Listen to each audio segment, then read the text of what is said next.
Barbadas conmemora 8M cunha serie de actividades que comezaron xa o 28 de febreiro, coa instalación dun punto violeta ao longo de todo o Entroido para prever violencias sexistas.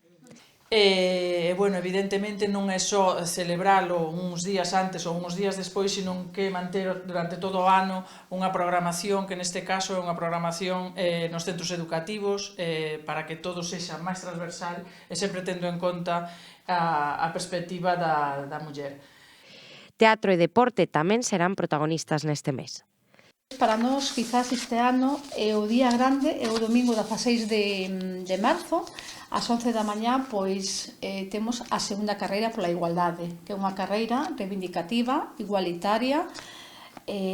Bueno, é unha carreira que organizo ca compañeira concelleira de Deportes, concelleira de Deportes e de Igualdade, unha carreira que tamén é inclusiva, será ás 11 da mañá na Rotonda da Familia.